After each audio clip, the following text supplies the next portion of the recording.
আপনি খারাপ প্রোগ্রাম দেখলে যেমনি আপনার আমলনামাতে গুনাহ লেখা হবে, অন দ্য কন্ট্রারি তার বিপরীতে আপনি ভালো প্রোগ্রাম দেখলে আপনার আমলনামায় সওয়াব দিবে কে?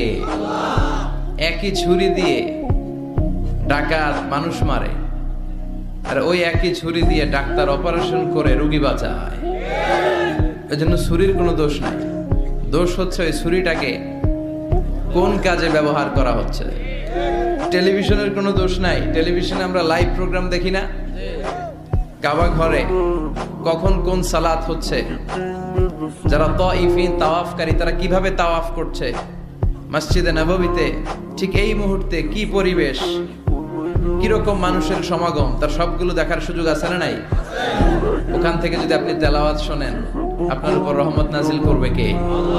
কিন্তু আপনি যদি অশ্লীল ভিডিও দেখেন, নাচ দেখেন, গান দেখেন, গুনাহ আছে না নাই?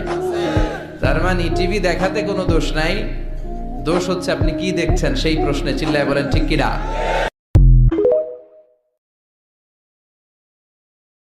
আপনি খারাপ প্রোগ্রাম দেখলে যেমনি আপনার আমলনামাতে গুনাহ লেখা হবে, অন দ্য কন্ট্রারি তার বিপরীতে আপনি ভালো প্রোগ্রাম দেখলে আপনার আমলনামায় সওয়াব দিবে কে? একই ছুরি দিয়ে ডাকাত মানুষ মারে, আর ওই একই ছুরি দিয়ে ডাক্তার অপারেশন করে রোগী বাঁচায়। এজন্য ছুরির কোনো দোষ নাই, দোষ হচ্ছে ওই ছুরিটাকে কোন কাজে ব্যবহার করা হচ্ছে। টেলিভিশনের কোনো দোষ নাই, টেলিভিশনে আমরা লাইভ প্রোগ্রাম দেখি না?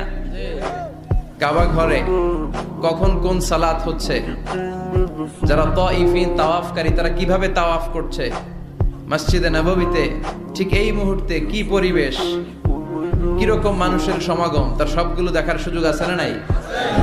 ওখান থেকে যদি আপনি তেলাওয়াত শোনেন, আপনার উপর রহমত নাজিল করবে কে? কিন্তু আপনি যদি অশ্লীল ভিডিও দেখেন, নাচ দেখেন, গান দেখেন, গুনাহ আছে না নাই?